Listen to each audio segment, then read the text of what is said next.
4월 12일 수요일입니다. 절망을 딛고 소망으로 가는 길, 이런 제목으로 오늘 은혜 나누고자 합니다. 새벽 성서일기 괜찮으시죠? 아침마다. 자, 오늘의 한마디는 이정미의 심리학이 나를 안아주었다라는 제목의 책에서 골랐습니다.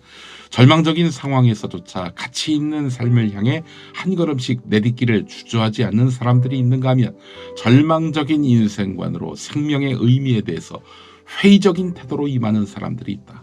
삶에 아무런 의욕도 없고 낙이 없는 이 삶을 계속 살아가야 하는 이유를 모르겠다고 말하는 사람들 말이다. 네. 절망적인 인생관으로 회의적인 태도로 사는 삶에 무슨 보람이 있고 희망이 있겠습니까? 여호수아 3장 1절에서 17절, 오늘 말씀이 좀 깁니다.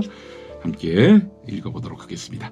여호수아는 아침 일찍 일어나 모든 이스라엘 자손과 함께 시딤을 떠나 요단강까지 왔다. 그들은 강을 건너기 전에 그곳에 진을 쳤다. 사흘 뒤에 지휘관들이 진을 두루다니며 백성에게 명령하였다.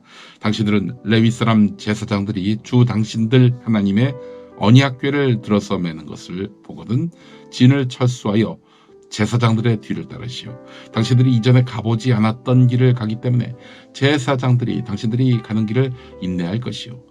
그러나 당신들과 언약궤 사이는 2000보쯤의 거리를 띄우고 그 궤에 가까이 가지 마시오. 여호수아가 백성에게 말하였다. 당신들은 자신을 성결하게 하시오.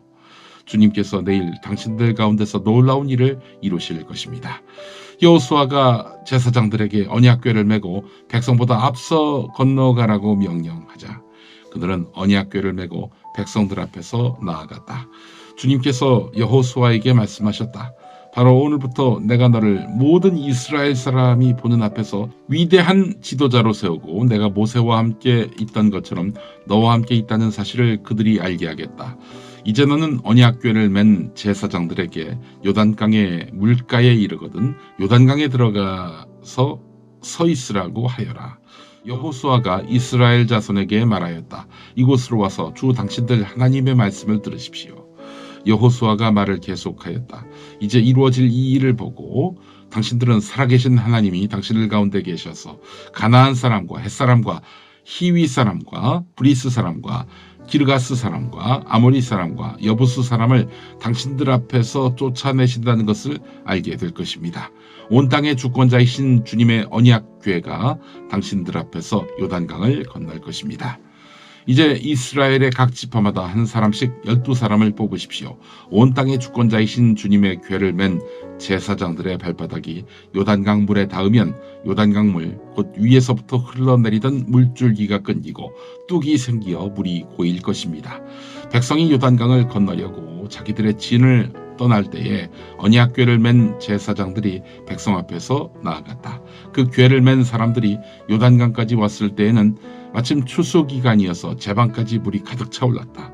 그 궤를 맨 제사장들의 발이 요단 물가에 닿았을 때에 위에서부터 흐르던 물이 멈추었다. 그리고 멀리 사르단 근처에 아담 성읍에 뚝이 생겨 아라바의 바다 곧 사해로 흘러가는 물줄기가 완전히 끊겼다. 그래서 백성들은 여리고 맞은 쪽으로 건너갈 수 있었다. 온 이스라엘 백성이 마른 땅을 밟고 건너서 온 백성이 모두 요단강을 건널 때까지 주님의 언약궤를 맨 제사장들은 요단강 가운데의 마른 땅 위에 튼튼하게 서 있었다. 아멘. 퀴즈 좀 내보겠습니다. 이집트에서 탈출하고 홍해를 건너서 가나안 입구까지 2년 만에 도달한 이스라엘 백성. 거기서 38년을 썼고 드디어 40년 만에 허락하신 새 땅에 들어가지요. 자, 근데 다 들어간 게 아니었습니다. 가나안 땅에 들어간 사람은 누구였을까요? 광야에서 썩고 있던 사람들 중에서. 네, 힌트. 모세도 못 들어갔습니다. 요단강 앞에서 생을 마감했죠. 예. 광야에서 생을 마감했죠. 그렇다면 여호수아와 갈렙 정도가 아닐까, 많은 분들은 그렇게 말씀하실 겁니다. 네, 말이죠. 그 사람들뿐 아니라 레위 지파도 포함됩니다. 정복한 땅을 분배하던 엘르아살과 그의 아들 비느하스도 가나안 정복 이후 여호수아서에서 등장하지 않습니까? 예, 그 사람들도 들어간 거 아니에요. 예.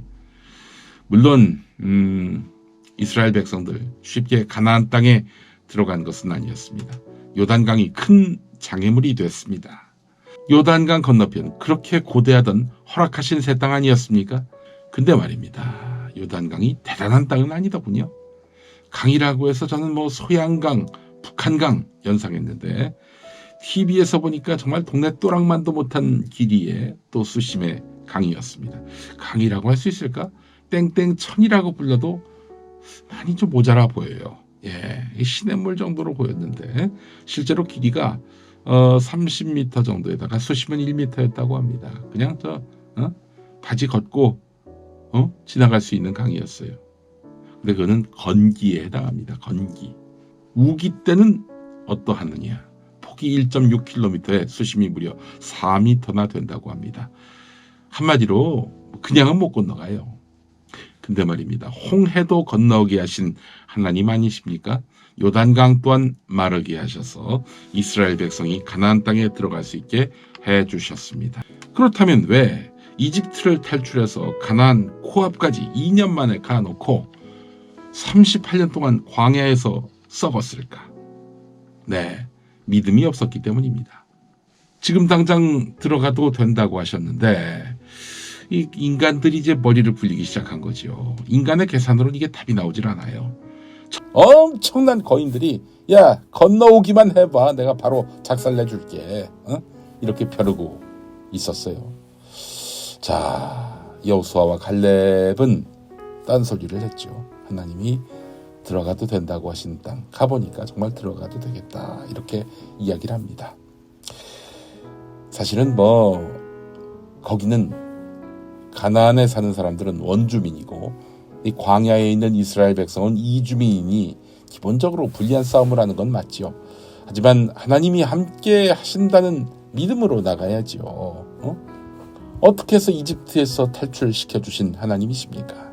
이것은 정의로운 것이다. 하나님의 뜻에 부합한다라고 생각이 되면 주저말고 밀어붙이는 자세.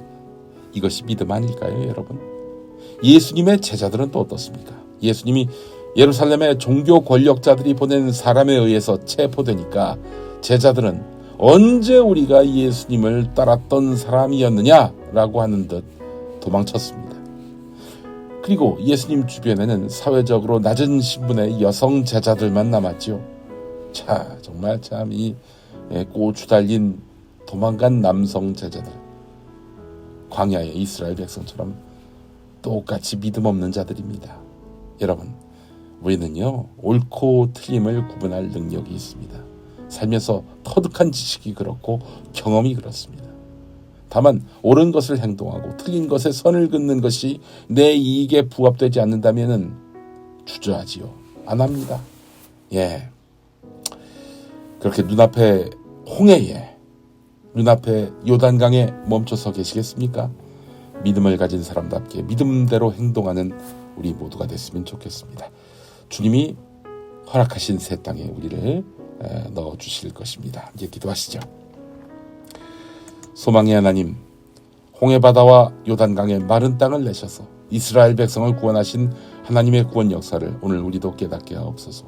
날마다 좌절할 수밖에 없고 절망할 수밖에 없는 삶의 현실이지만 우리를 마른 땅으로 인도하시는 주님의 계심을 기억하면서 소망의 삶을 살아가게 하옵소서. 예수 그리스도의 이름으로 기도합니다. 아멘.